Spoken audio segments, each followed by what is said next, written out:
Okay. Yes ma'am. हो okay, ठीक madam. आहे. तर आता बघा, ॲरेज म्हणजे काय आहे मुळात? तर array is the most common data structure used for storing and retrieving a data. आता सगळ्यात जास्त का वापरलं जातं? कारण मुळात ॲरे हे अगदी सिंपल आहे, वापरायला सोपं आहे, डेटा ठेवणं त्याच्यामध्ये इझी आहे. दुसरं गोष्ट म्हणजे डेटा त्याच्यामध्ये ठेवत असताना फार आपल्याला काही कॉम्प्लेक्स गोष्टी हे करायला लागत नाही. त्याचा जो ॲड्रेस असतो तो कॅल्क्युलेट आपल्याला करत बसायला लागत नाही. ऑटोमॅटिक सगळ्या गोष्टी होऊन जातात.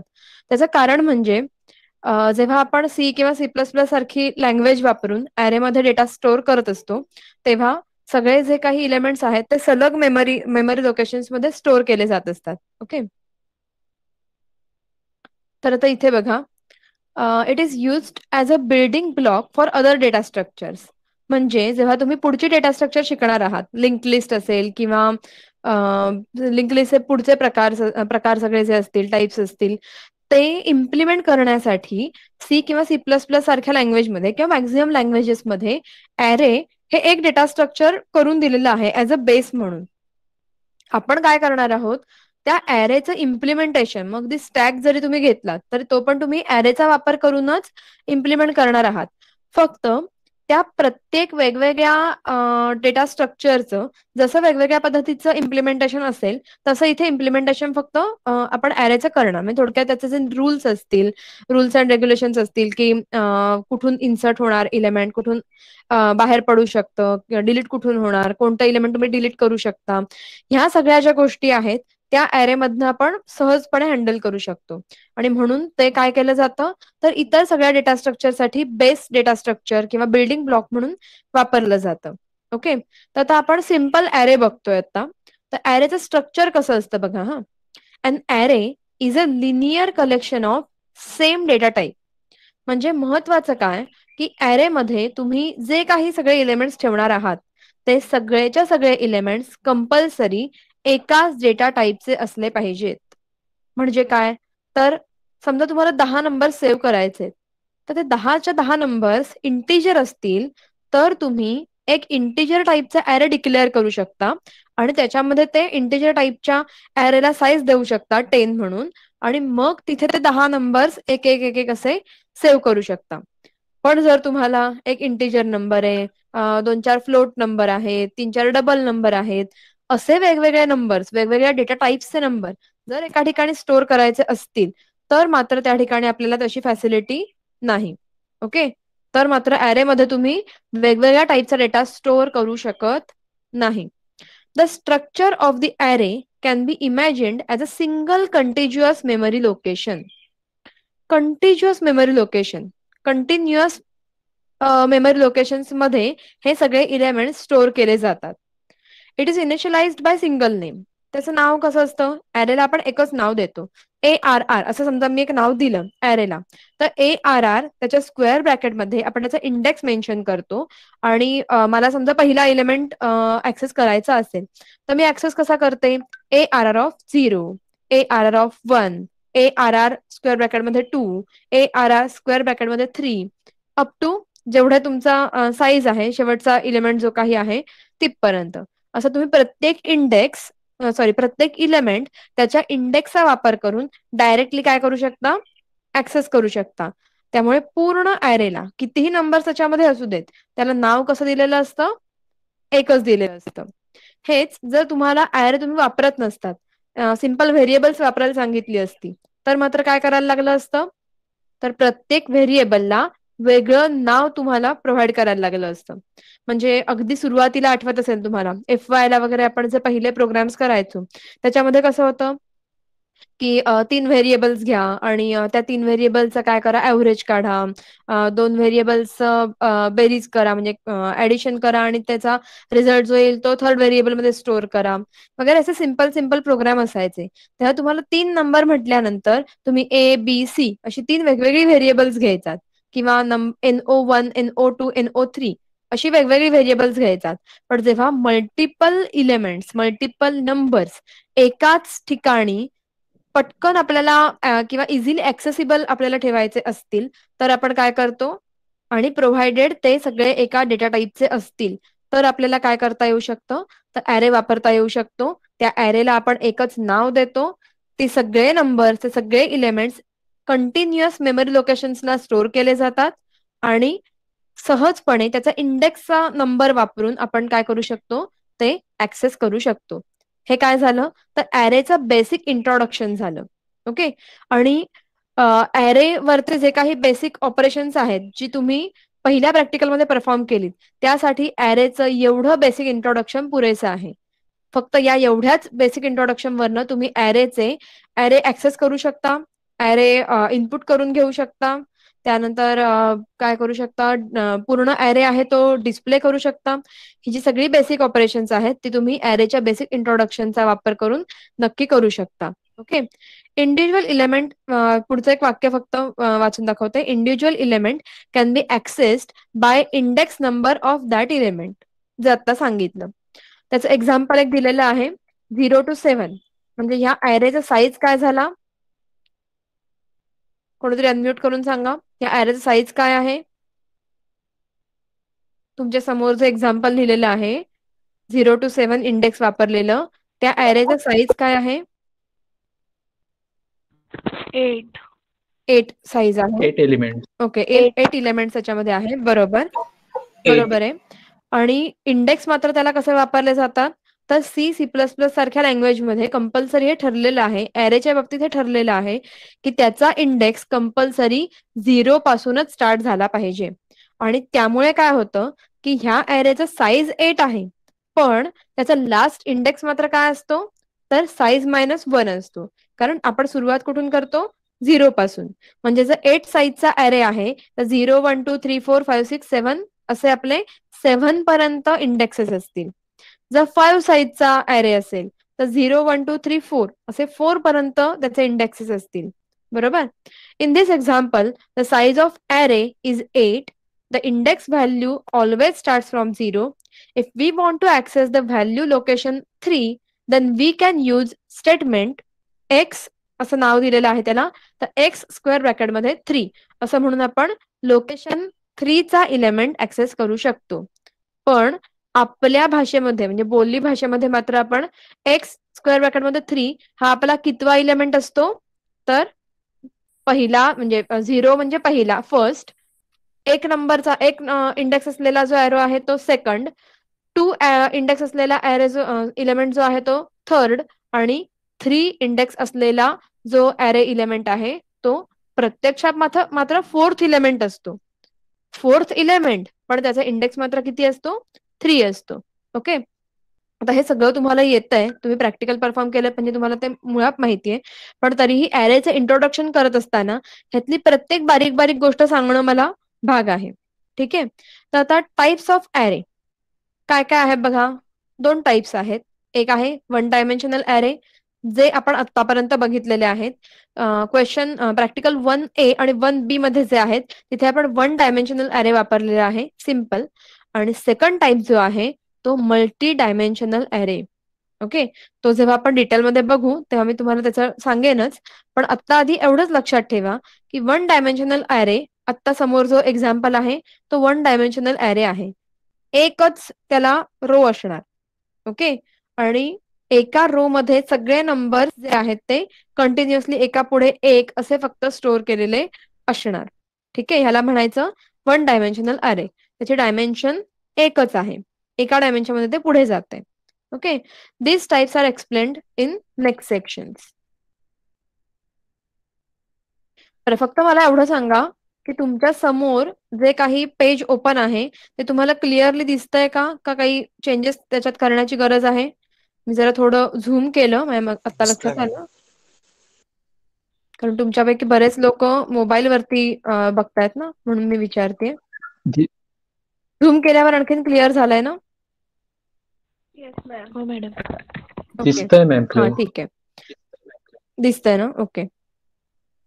म्हणजे काय ह्याच्यामध्ये माझे एफर्ट्स आहेत ना ते खूप कमी झालेत. कमी वेळात माझं काम होऊन जाईल. त्याचं कारण म्हणजे ह्याच्यावरनं जेव्हा मला पी-पी-टी तयार करायची असते, तेव्हा ह्याच्यातनं काही मी कॉपी पेस्ट करू शकत नाही. सो मला सगळं टाइप करत बसायला लागतं. जे डायग्राम्स असतात ते स्वतःला ड्रॉ करायला लागतात पी-पी-टी बनवताना. आणि एक-एक स्लाईड बनवायला मला 15-15, 20-20 मिनिटं मग जातात. ते सगळं टायपिंग आणि सगळं मॅनेज करेपर्यंत, त्याच्या स्टाईल्स आणि हे करेपर्यंत. तर हे जर तुम्हाला व्यवस्थित दिसत असेल ना, तर माझा पण वेळ खूप वाचेल. आणि आपला सिलेबस जरा फास्ट पुढे जाईल. एरवी जसं आपण पुस्तकातनं शिकवत होतो वर्गामध्ये असताना, तसं मला ते पुस्तक स्कॅन करून तुम्हाला ह्याला टाकून ठेवलं Google क्लासरूमला, की ते मला करता येईल. ओके. तर हे कम्फर्टेबल आहे ना तुम्हाला, जो काही व्ह्यू आहे तो? Yes ma'am. ओके, ठीक आहे. तर आपण हो. वळूया ओके. आपण वळूया आता वन डायमेन्शनल ॲरेकडे. Array stores data in continuous memory location. आता काही गोष्टी ह्या सतत रिपीट होणार आहेत हां.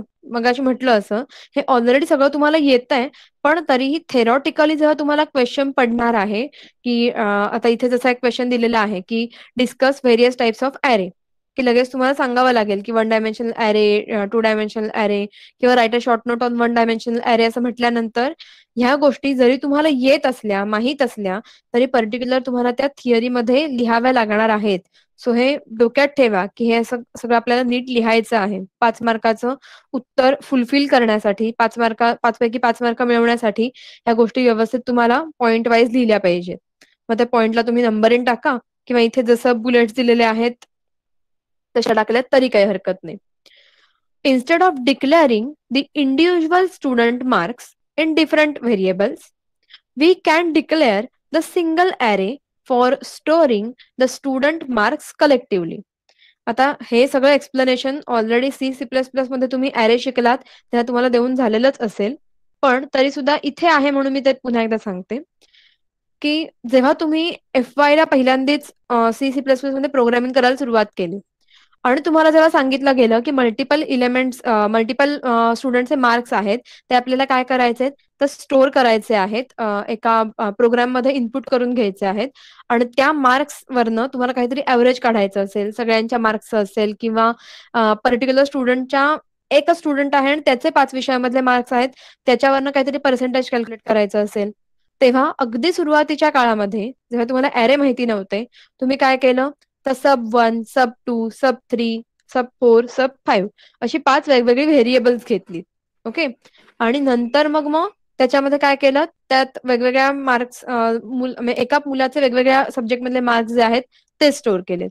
किंवा 5 वेगवेगळ्या मुलांचे मार्क्स जर स्टोअर करायचे असतील, तर तुम्ही स्टुड 1, स्टुड 2 किंवा स्टुड 3 असे 5 एलिमेंट्स घेतलेत. बरोबर? म्हणजे जशी सिच्युएशन होती त्यानुसार तुम्ही त्या व्हेरिएबल्सची नावं दिलीत आणि जेवढे स्टुडंट्स किंवा जेवढे नंबर्स तुम्हाला स्टोअर करायचे होते, तेवढी व्हेरिएबल्स तुम्हाला क्रिएट करत जायला लागलं.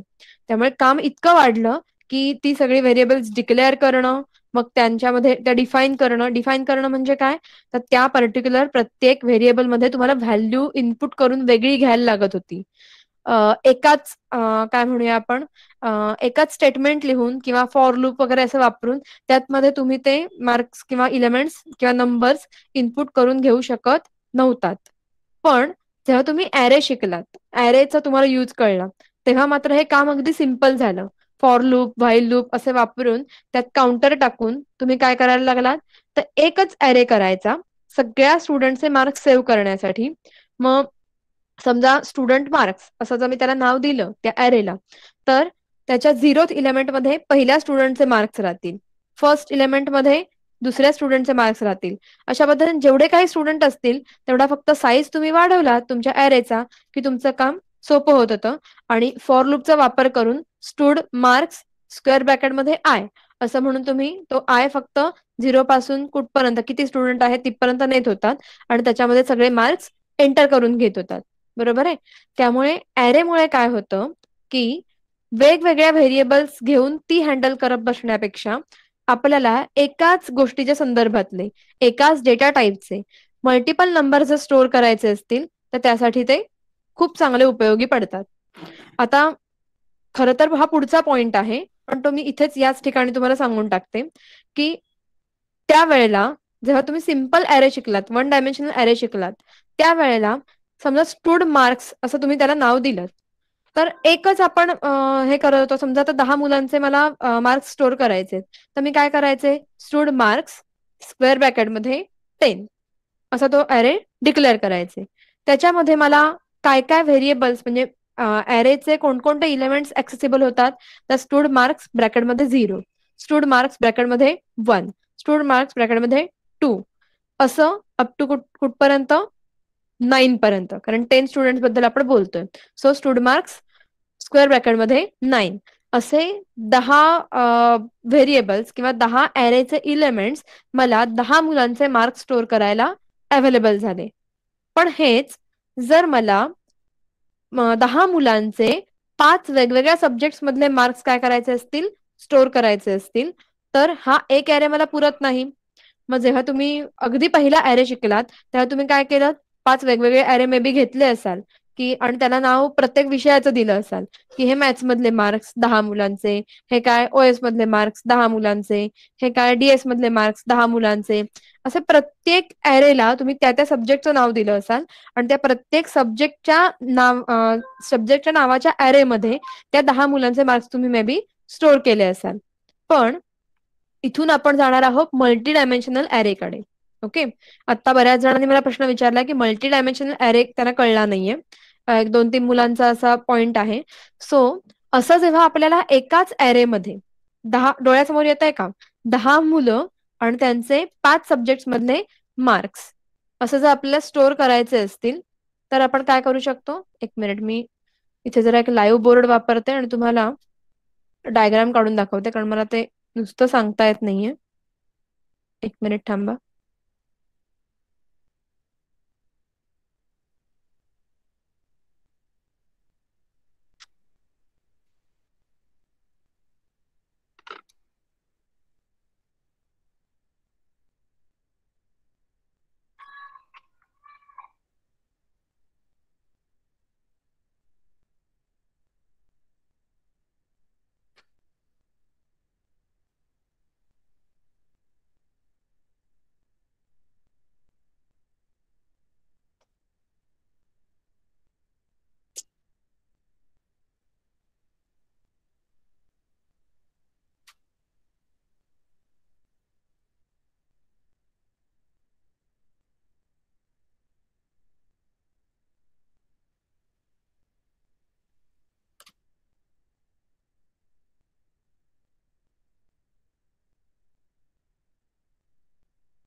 एक मिनिट, त्याच्यासाठी मला हे स्टॉप करायला लागेल प्रेझेंटिंग आणि दुसरा जो टॅब आहे तो प्रेझेंट करायला लागेल तुम्हाला. एकच मिनिट.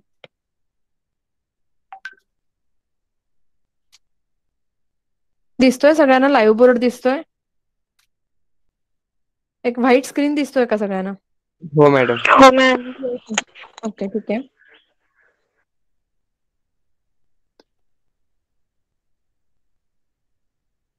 थोडं कटकट आहे ह्याच्यामध्ये ड्रॉ करणं.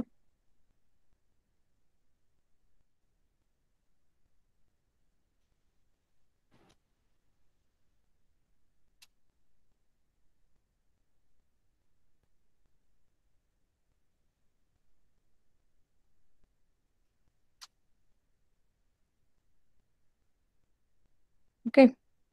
आता मी इथे फक्त स्टूड परत लिहित बसत नाही. ऍक्च्युली ते स्टूड मार्क्स मला नाव द्यायचं होतं.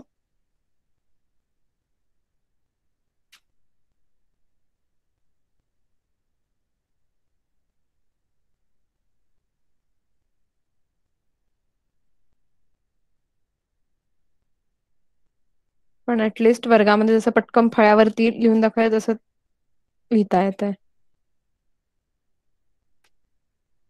ओके. तर आता हा सिंगल डायमेन्शनल ॲरे आहे, 1 डायमेन्शनल ॲरे आहे. ह्याच्यामध्ये कसं होत होतं बघा.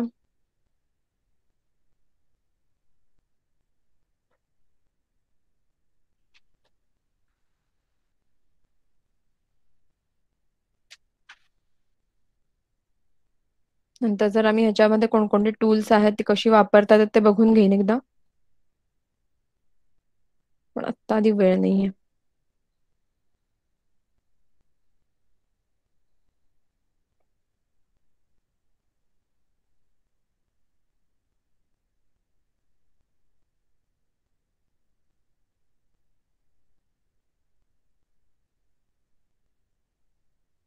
10 मुलांची इन्फॉर्मेशन आहे.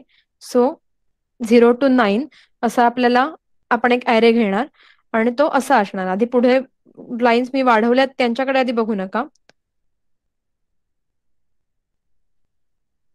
त्याचं कारण तुम्हाला सांगते. ओके. तर हा जो पहिला कॉलम दिसतोय, हा एवढाच आपला ॲरे आतापर्यंत आपण करायला शिकलो आणि त्याच्यामध्ये एका सब्जेक्टचे मार्क्स आपण स्टोअर करू शकलो. बरोबर? आता मी इथे लिहिते 1 डायमेन्शनल ॲरे होता ना तो. म्हणजे हा जो एक कॉलम आहे तो म्हणजे माझी एक डायमेन्शन असं गृहीत धरा. आता हा सब्जेक्ट 1 आहे. त्याला नाव काही तुम्ही देऊ शकता. समजा हा ओएस असेल.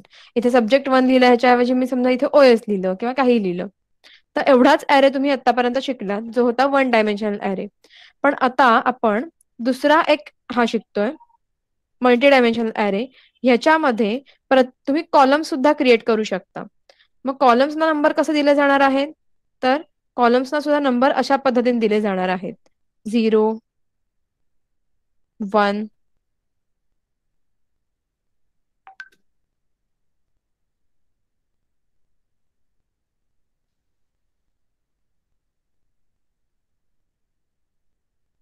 हा 2,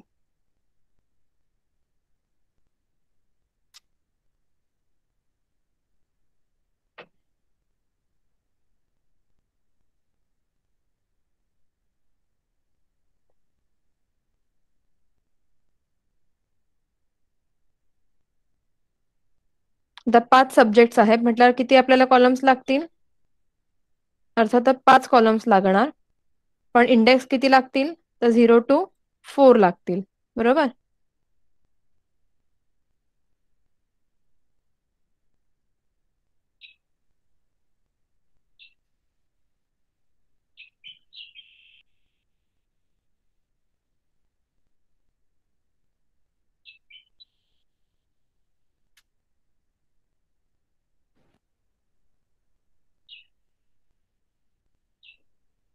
आणि हा झाला माझा ॲरे.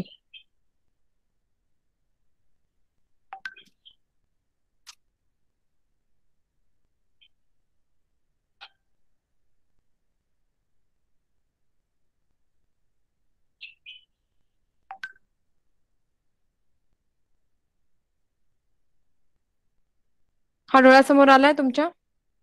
आता हा जो ॲरे आहे, आता इथे सब 1 मी नाव तुमच्या सोयीसाठी दिलंय. प्रत्यक्षात या ॲरेचं नाव समजा मी दिलं असेल स्टूड किंवा स्टूड मार्क्स, तर तो मला कसा डिक्लेअर करावा लागेल? स्टूड मार्क्स ब्रॅकेटमध्ये म्हणजे पहिल्या स्क्वेअर ब्रॅकेटमध्ये 10. एक मिनिट.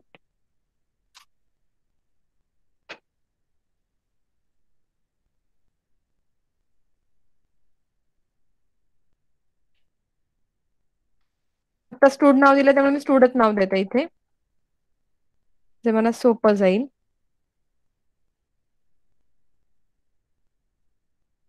ओके. असा मी तो काय करेन? ॲरे डिक्लेअर करेन. आणि आता हे जे आहेत ते मार्क्स आहेत. मार्क्स कधी आपण अर्धवट देत नाही. सो मार्क्सचा टाइप कोणता असणार? मार्क्स मी स्टोअर करते म्हटल्यानंतर अनम्यूट करून सांगा कोणीतरी पटकन. या ॲरेचा टाइप कोणता असेल? Marks store integer. करतो ना? इंटिजर. बरोबर. म्हणजे तो अशा पद्धतीने मला डिक्लेअर करता येईल. ओके. असा जर तो झाला तर त्याला म्हणायचं मल्टी डायमेन्शनल. ठीक आहे. आता आपण परत आपल्या 1 डायमेन्शनल ॲरेकडे वळूया. मला तर लाईव्ह बोर्ड बंद करायचा आहे. 1 मिनिट. आणि पुन्हा आपलं बुक ओपन करायचंय. हा. तर आता इथे 1 डायमेन्शनल ॲरे आपण बघत होतो आणि त्याच वेळेला विषय निघाला मार्क्स बद्दल, म्हणून आपण एकाच विषयाचे मार्क्स स्टोअर करण्यासाठी कोणता ॲरे वापरणार? उत्तर द्या. एकाच विषयाचे मल्टिपल वन मुलांचे डायमेन्शन मार्क्स. आहे. बरोबर. एकाच मुलाचं नाही, मल्टिपल मुलांचे एकाच विषयाचे मार्क्स जर आपल्याला स्टोअर करायचे असतील तर 1 डायमेन्शनल ॲरे पुरेसा आहे. पण मल्टिपल स्टुडंट्स म्हणजे वेगवेगळ्या रोज असं डोळ्यासमोर आणा. पण त्याच्यामध्ये कॉलम सुद्धा जेव्हा करण्याची गरज होते, म्हणजे मल्टिपल स्टुडंट्स आणि मल्टिपल सब्जेक्ट सुद्धा, तेव्हा आपल्याला कसली गरज लागते? तर मल्टी डायमेन्शनल ॲरेची. मग आता वन डायमेन्शनल अरे आपण आधी इथे जसा टेक्निकली दिलाय तसा बघूया. सिंटॅक्स कसा आहे बघा. डेटा टाईप देतो आपण, अॅरेचं नेम आणि ब्रॅकेटमध्ये साईज ऑफ अॅरे देतो. इथे कोणताही तुम्ही सी किंवा सी प्लस प्लसचा व्हॅलिड डेटा टाईप वापरलात तरी चालून जातं. आणि आता इथे एक एक्झाम्पल दिलेलं आहे. To declare the array for storing marks obtained by 8 students we can write it as shown below. Int marks ब्रॅकेटमध्ये स्क्वेअर ब्रॅकेटमध्ये 8. मग 0th इंडेक्सला पहिल्या मुलाचे मार्क्स, फर्स्ट इंडेक्सला दुसऱ्या मुलाचे मार्क्स आणि 7व्या इंडेक्सला 7th इंडेक्सला 8th जो स्टुडंट आहे त्याचे मार्क्स. सोल्युशन दिलंय त्यांनी कसं बरं तुम्हाला शोधता येईल किती साईजचा लागेल. तर सिंपल आहे. Size of an array can be defined as follows. Size is equal to upper bound minus lower bound plus 1.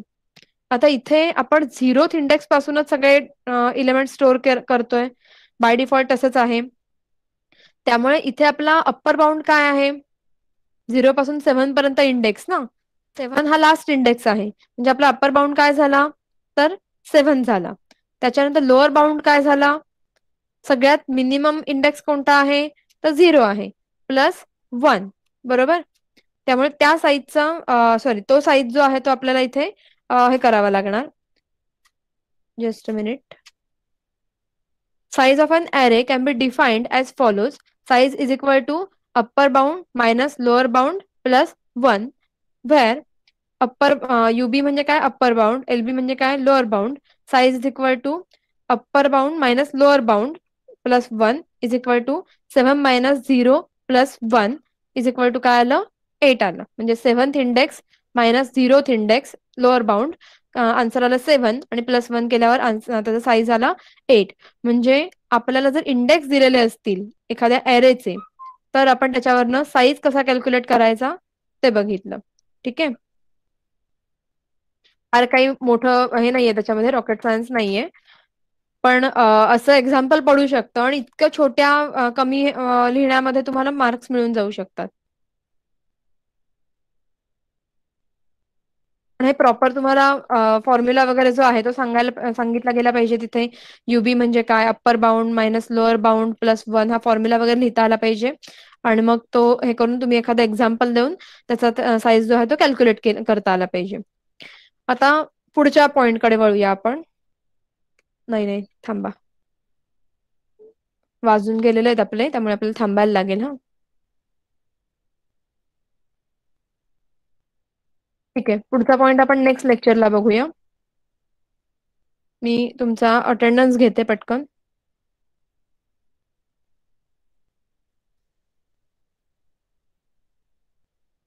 आणि मग लेफ्ट होऊया, कारण पुढच्या लेक्चरची माझी वेळ झाली.